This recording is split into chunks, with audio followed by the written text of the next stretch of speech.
Respire. Par exemple, remier le thé peut-être, remier la sauce, voilà. Ah, vous savez mélanger tout de suite la négative de la salle, les sourokala. Voilà. Voilà. Ça c'est remier. Voilà. Dans tous les cas, donc lama lamande. C'est un gâteau de lama lamande. Eh, un peu fou côté. Non, d'avra boudje. D'avra faut engamer. Qui remier ta sauce pour le mélanger bien. Il y a lama. Ni la dit lama, fara, dit non. Un peu fou côté. Secouer un arbre là. Secouer ton boubou et remier la sauce ou remier le lait ou remier le café. Avec les. C'est la même chose, c'est la même action. Les auditeurs ont compris. Avec l'âme, comment flatter alors? Avec lama lamande. Il y a mon lama o. Il y a la discussion avec un yugu. Il y a lama. Il y a comment flatter ka yugu kalama. Bon, il y a tellement de synonymes dans les trucs là. Il va yugu, voilà. D'accord. Bakary. On dit que tant que le vent souffle, la température change. Non, si tu parles de la pensée de ce matin. Si tu parles de température là, c'est le vent. Ah bon? D'accord. C'est les scientifiques qui disaient. Il dit que tant que le vent souffle, la température change. C'est ça. C'est ça quoi. Bon, pour la date, le 22 février 1985, tu étais où? Février 85. Moi j'étais à Tombouctou ce jour-là. J'étais présent témoin. J'étais présent témoin, on a assisté. Le vendredi 22 février 85, crash de la N24 d'Air Mali qui s'écrase à Tombouctou à la suite d'un blocage du moteur droit de l'avion. Au kilomètre 4 sur la route de Kabara, non loin de l'aéroport. Le bilan fait 52 morts. Un seul rescapé du nord de Sougou, le gamin un cadeau. L'équipage 6 personnes, passagers 46 personnes, 51 victimes, un rescapé. Jusqu'à présent, personne ne sait pas comment il est sorti. Personne ne sait comment il est, le cadeau qu'il a, il est sorti de l'avion. C'est le seul qui est sorti indemne. Voilà. Et puis il a marché pour venir. Les gens même croyaient qu'il était derrière. Quand on voit l'avion. Et quand on m'a vu,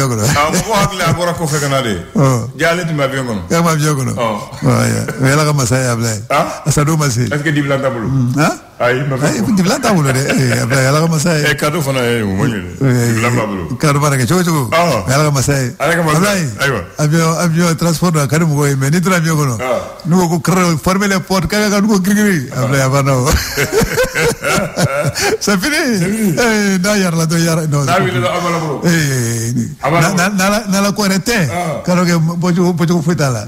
Donc, il y a beaucoup de choses pour le faire. Tu as comme ça. Alors, c'est à la de ce coup de la blague. Dans les mines qui ont commentaire Théo. Hakli Mindira Oma, ou Hakling à Doro famille Makwa. Hakli Mindira Oma, ou Kadoni famille Mablay. Atsika femme Tukushila. Voilà, donc c'est bon. On va aller à Massadoy. On va éclairer Tchaya.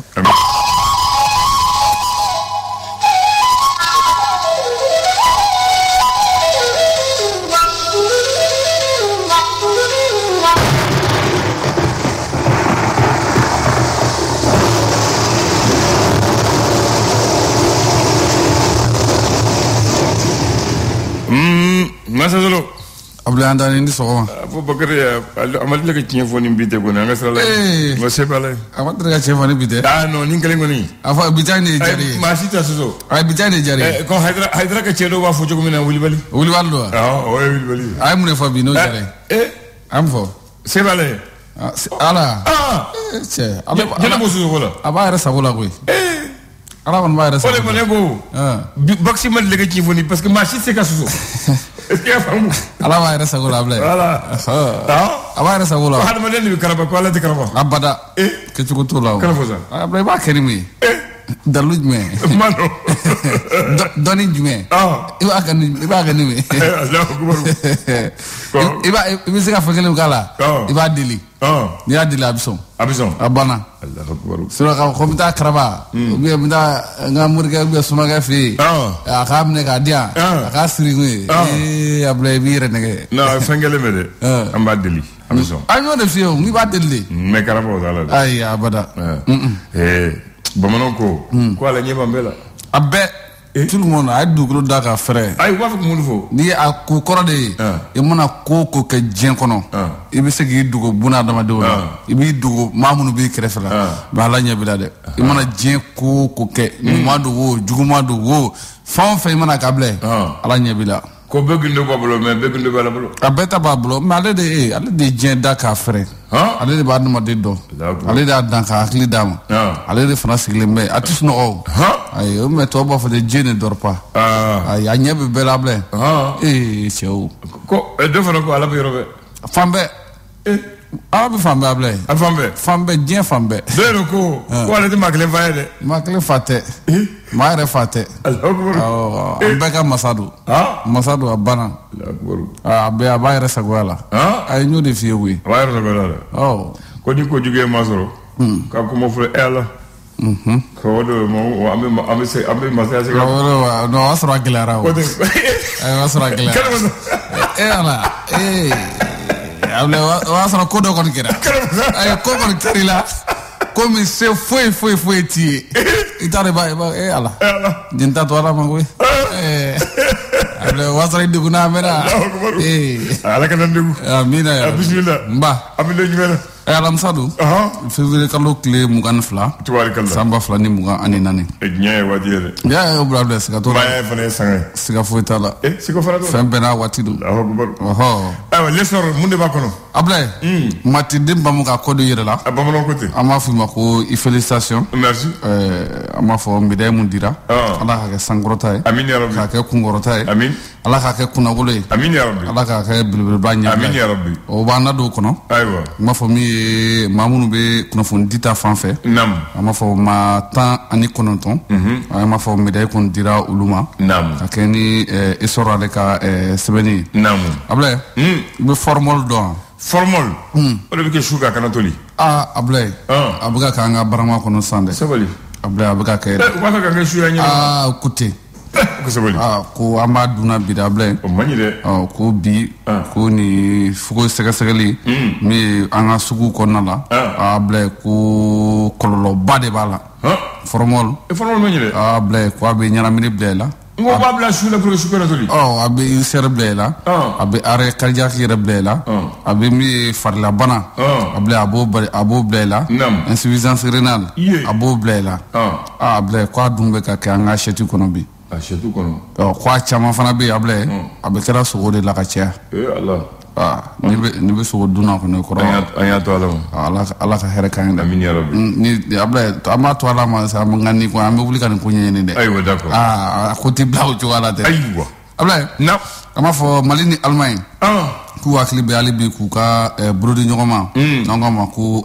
coopération ka dɔ fara kan coopération bilatérale o don ayiwa ni ye jumɛn info ma tɛ Ablaye information b'a kɔnɔ kunnafoni b'a kɔnɔ dɛ ko min ye Gabriel Touré syndicat k'u bɛ décision mun tara o kama nin waati in na k'u b'a ɲini ko émission mun kan ka kɛ n'u ye dɔ de recette ye Ablaye ko k'a ko ɲɔgiri min ye mairie-ba délégation spéciale Ablaye ko audit ko kɔni k'u n'o baaraw sigi sen kan nin waati in na ka se ka baaraw kɛ ni maintien de la paix min ye farafinna yan nɔ conseil national de sécurité olu kɔni k'u bɛna union africaine Ablaye u bɛn'olu dɛmɛ walasa u bɛ se ka bɛn sabati cogo min na min ye farafinna kɔnɔna la PADEL M Ablaye ko 400,000 ko a tununa ko a tununa a évaporé la a ma tununa Zire Ablaye ale kumana Ousmane Isufi Maïga ale kumana min ye dialogue min kan ka kɛ n'o ye kumaɲɔgɔn ye maliyɛnw yɛrɛ dama ni ɲɔgɔn cɛ a ko a bɛɛ bɛna fɔ an yɛrɛ dama ni ɲɔgɔn cɛ ko kuma wɛrɛ kɔni t'a la ko a bɛɛ bɛ fɔ an yɛrɛ dama ni ɲɔgɔn cɛ Ablaye kurantigɛ ko a kɛlen n'o sababu ye ko ji yɛrɛ fana t'a la ka sɔrɔ ka min sisan ko ma nɔgɔ dɛ Ablaye ko maaw ka se ka kunnafoni sɔrɔ a ko bi ko a ko gɛlɛyara no kosɛbɛ min y'an ka administration yɛrɛ kɔnɔna la ni wula bi k'i bɛ taa kunnafoni ɲini ye Ablaye ko saratu tigɛ dan no dɛ tout le monde est chef personne n'est responsable voilà ko maa si tɛ fɛ k'i kuma a ko la le républicain a ko di assemblée générale min ye u bɛ taa Gabriel Touré la Bamakɔ yan nɔ min ye comité syndical ko k'u b'a a ɲini an b'a fɔ ɲɛmaaw fɛ jagoya la sariya minnu bɛ k'u ka sariya ninnu k'u ka a bila sen kan ka kɛ ni sariya minnu talen don ka ɲɛsin min ye Gabriel Touré baarakɛlaw ma k'u ka sariya bila sen kan k'a bila sen kan k'u k'a bila sen kan jagoya la Ablaye mu ye festi reggae a ta ko 19 na bila ko ɲinata ye bilalen bɛ hakilina min kɔnɔna la ko reggae bɛ se ka kɛ ka sɔrɔ ko drogue ko kuma t'a la ko a bilalen b'o hukumu kɔnɔna la Ablaye ko sisan kɔni sɛbɛnnikɛla ye ɲininkali kɛ ko yala ko an bɛ segin ka na an bɔra yɔrɔ min na wa mun ye fédération malienne de football ale kɔnɔna la ko yala ko an bɔra yɔrɔ min ko an bɛ segin ka na ye wa ne t'o dɔn ɲininkali filɛ ayi aw de b'o dɔn l'indicateur de nouveau Bamakɔ mairie-ba a ko di Ablaye ko a ma fi juru b'u kana dɛ CFA wari miliyari 19 ko de juru b'u la nin waati in na mun ye président Bala Traoré ale ka laseli ne ye mairie yɛrɛ ɲɛmaa ye nin waati in na a kɛra baara ye miliyari 19 ko ma nɔgɔ dɛ a ko ma nɔgɔ programme d'assistance alimentaire Ablaye ko maa 3,000 ani maa 700 ko olu de kɔni gɛlɛya b'olu de kan ka kɛɲɛ n'u ka sɛgɛsɛgɛli ta ko sabanan ye ko gɛlɛya b'olu maaw de kan sɛnɛko ta fanfɛ Ablaye an tɛ kunnafoni kɔni duman ye dɛ mun ye tɔn u commencera k'u yɛrɛ yira mun ye marabolo caman kɔnɔna la tɔn dɔw bɛ bɔ yɔrɔ min na o b'a sɔrɔ tiɲɛniko dɔw ye dɛ Ablaye lakanabaliya ka don ko kɔnɔna la sa an b'a fɔ min ye Bana commune na an b'a fɔ ka poste de contrôle min bɛ yen ko kɔni ko attaquera ayiwa CNPM Ablaye olu kɔni y'u ka hakilinaw u y'a kɛ gafe k'a di an ka cɛmancɛ fanga ɲɛmaa ma cogoya mun na gɛlɛya minnu bɛ yen an bɛ se ka bɔ a kɔnɔ cogoya mun na Ablaye ko ji tigɛli Sikaso ko nin waati in kɔnɔna ko mission dɔw taara terrain kan ka taa baaraw lajɛ cogoya min na jiko bɛ se ka nɔgɔya Sikasokaw fɛ yen remboursement des primes de garde de Covid-19 ko Covid-19 bɛ bɔ waati min na maa minnu ye a baaraw kɛ ka gardiw t'a la k'olu ka prime k'u ka segin ka d'u ma min ye comité syndical Gabriel Touré la ko ɲɛti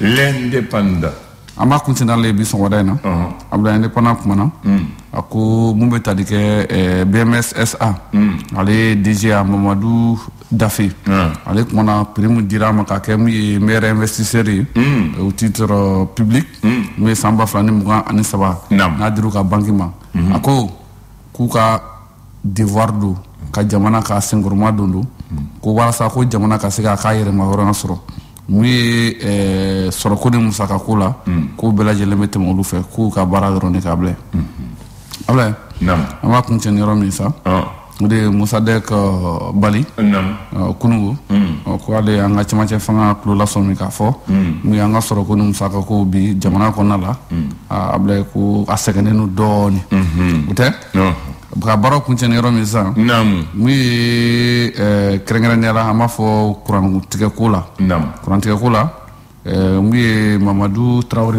ale ko an kana an bolo ɲɛsin maa si ma k'an k'an bolo ɲɛsin cɛmancɛ fanga ma dɔrɔn ko ale de nin ko in bɛɛ jubaju ye kurantigɛ n'a ɲɛnabɔra ale don n'a tɛ ka ɲɛnabɔ fana ko ale don n'a tiɲɛna fafamani bi ni bolo funna a bɛ da a tigi kɔrɔ asi ka si t'o la Sulemani Kolibali Ablaye Andane Massa Solo an bɛ don min na ɲɔgɔn na a kɛra juma don siɲɛ fɛ mais bi an bɛ Alamisa la sini ye juma ye sini ye juma ye an bɛ février kalo mun na a tile 22 san 1985 a kɛra o dɔn na a kɛra waati min na kɛra 10 heures waati na 10 heures a kɛra ne yɛrɛ ka wolodugu la Tombouctou a y'a sɔrɔ an yɛrɛ bɛ Tombouctou o waati min na i yɛrɛ ɲɛna ne yɛrɛ ɲɛna a bɛɛ kɛra an ɲɛna n si ka si t'o la avion dɔ de tun bɛ Air Mali bolo a y'a sɔrɔ waati avion compagnie tun b'an bolo ko Air Mali ale avion bɔra Gao Bamako ale nana Tombouctou o avion ni taara Gao a segin ka na Tombouctou a kan ka na Mopti ka segin ka na Bamako avion kelen nin a wuli to Tombouctou a wuli n'a binna a si ma kɔlɔsi fati a wuli waati min na ko ale ka moteur droit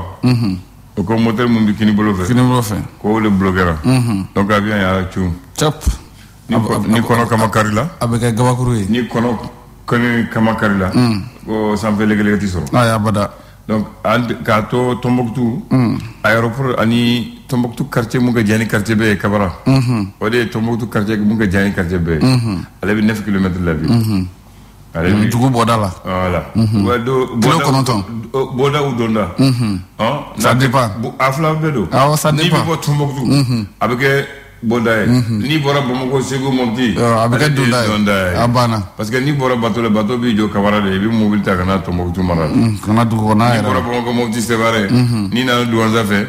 Et puis to Koreame. Et puis Bati Kana Kabara. Et puis mobile Taïdo Tombouctou. C'est le 9e quartier de Tombouctou. C'est le quartier le plus loin. Il est situé à 9 km. Donc 4 km 5 de Yoromi Toye. Avion Bina Yoromina. Avion Bina Watmina. Avion Bina Watmina. Aya mon cap 30 minutes de boîte Mawilala. Mawilala. Non, mais Mambola. Allah. Mais ça d'assez mon tombé au dos Kana. Allez Nasra Koma Moshikana Magala Namagala Sega Chelsea. Donc avion qui a explosé Kasoro Abdougma. Ma bidoune frère de Tumbala.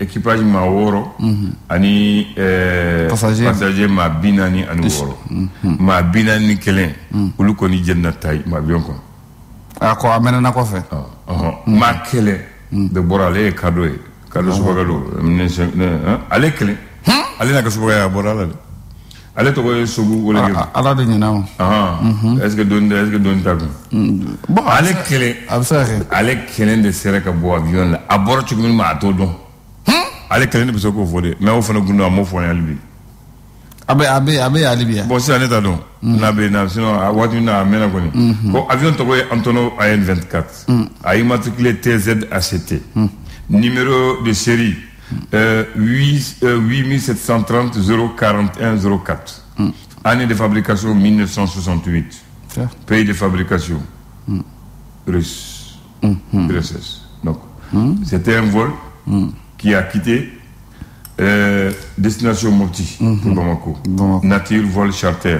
Le vol, ça s'est écrasé après le départ de l'aéroport de Tombouctou. L'aéroport de Tombouctou a été inauguré le 15 avril 1961. L'avion là, c'est le moyen de transport le plus sûr. Ouais. Mais après, l'avion d'Atouré de la Kaba, l'avion Chama, il va y avoir quoi Binama, Bahoun. Après, Kabara, c'est Douma Beb Sali. Jatri Rebi Fafou. Comment vous avez? Après, là. Avion. Non, Kolimbora, Dougouni Sanjé. Après, on a d'Atoura. Nyama, c'est à Kanga Bivoisi Mabo. Après, au Bana. Ngoni mamu kama limanea abla do avion no chekle hello guru akana tana yoro jadra ka wuli na yoro awili to na segito na donne dans zone de turbulence la hawla wala quwwata abla am gata kade ga tournala Sénégal aéroport clé na avion wula na musoro ko ne ko fa les chien flo ko na gadu avion wuli la ku la dai kan ga foté ne ko fa abla ay do fra ne reta ka ko abla amay ngui ala kan kisa jadi amin voilà kambe merci dongo do ifyeboda kuraye wala saka ko tanye o kama ayaw katle dameni Nescafé classique diaye o mon glanle doni Nescafé gregreye ani asumandumamba wala sa awbe diani aromo mon fe ako soro ala obeke sababu ye kaw deme aw katle dameni galabo kenenya e dongo do. Commencez en force, finissez en force, Nescafé. Le flash. Le flash d'information avec la rédaction de Clédou Info.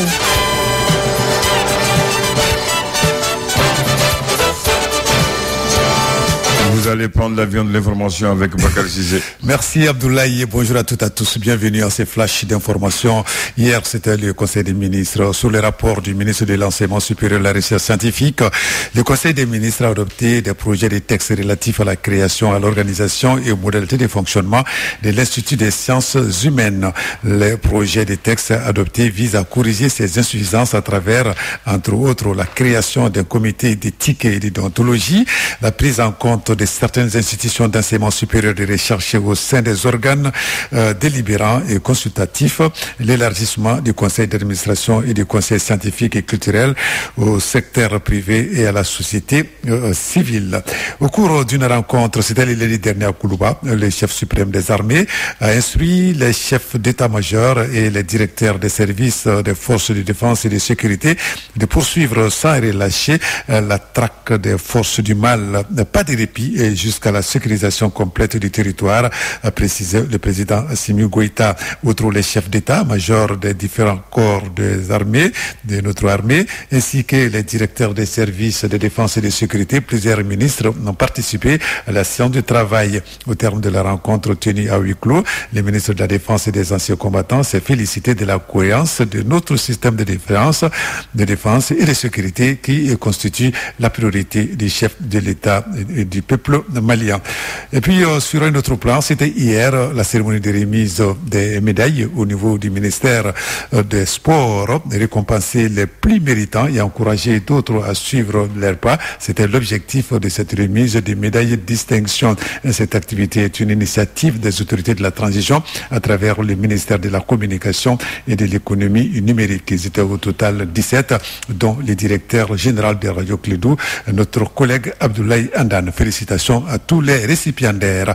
Nous allons parler football. Cette fois-ci, c'est la Coupe de la CAF, Confédération africaine de football. Ça sera ce dimanche au stade du 26 mars à partir de 17h. Le stade malien va jouer contre le représentant du Congo. Il s'agit donc des Diables Noirs au compte de la 5e journée de des éliminatoires. En cas de victoire, les Blancs de Bamako vont se rapprocher donc de la qualification pour la suite de la compétition. Alors, nous allons sortir très nombreux dimanche pour donner de la voix et aider les Blancs de Bamako donc à gravir donc cette étape. Voilà, c'est tout pour ce flash d'information.